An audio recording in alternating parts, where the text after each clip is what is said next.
So you've successfully made it past the asking out, first date, and getting to know you phases of a relationship. Congratulations! But now that you are in a relationship with someone who isn't a total introvert, what do you do? How do you make it work? For most, an ideal partner is neither a full introvert or extrovert, but rather an ambivert, someone in between. I've dated a true introvert and we were hermits together, which I guess defeats the purpose of being a hermit. But basically, it meant that we avoided the world together and never stepped outside of our comfort zones. I've also dated a true life-of-the-party extrovert, and, as you can imagine, that was not a good match. I was continuously uncomfortable and frankly felt like a burden to him. I'm thankfully married now, and it's going strong. For introverts dealing with a similar situation, here is how I maintain a relationship with someone who is neither a hermit nor a party animal. Finding mutual fun.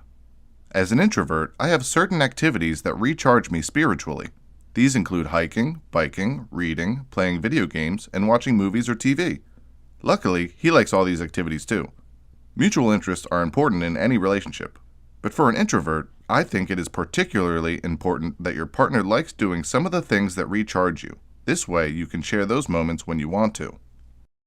Finding individual fun. My partner also has other interests, which includes things that terrify me, make me uncomfortable, and in general are just not fun for me. For instance, he runs an RPG, which means role-playing game, with a group of friends. If I participate, I have to pretend to be a character. I have to think of things my character would and should do on the fly that will benefit the rest of the group.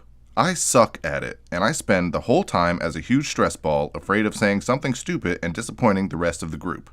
Having come to the realization that this is zero fun for me, we decided that he would do this on his own.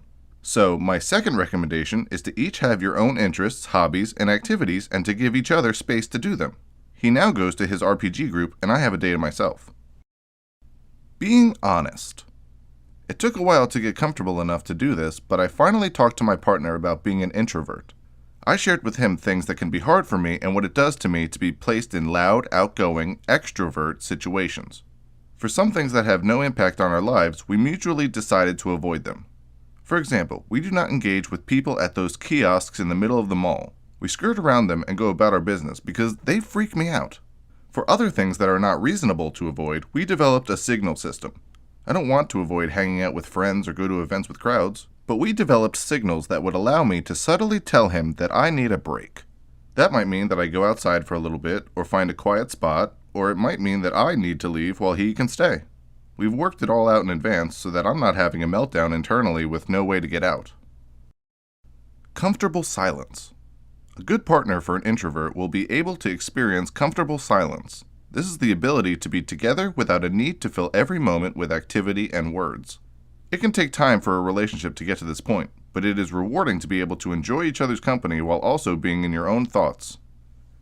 Personal space. Find someone with the self-confidence to give you space when you need it and to hear that you need space without getting upset and taking it personally. This too can take time if you are with an insecure partner, but it is vitally important for an introvert to have space, and you deserve to have it without feeling guilty. Much of this will take time. It will take time to be comfortable enough with your partner to tell him or her about yourself. It will take time to develop the joy of sitting in silence together and the ability to honestly tell each other when you need space. But the work of a relationship doesn't end once you are finally past that awkward first date, and it is worth it when you realize that being with your partner can recharge you too. I hope you enjoyed the video. Leave a like if you did, and see you next time on Psych to Go. Don't forget to hit that subscribe button.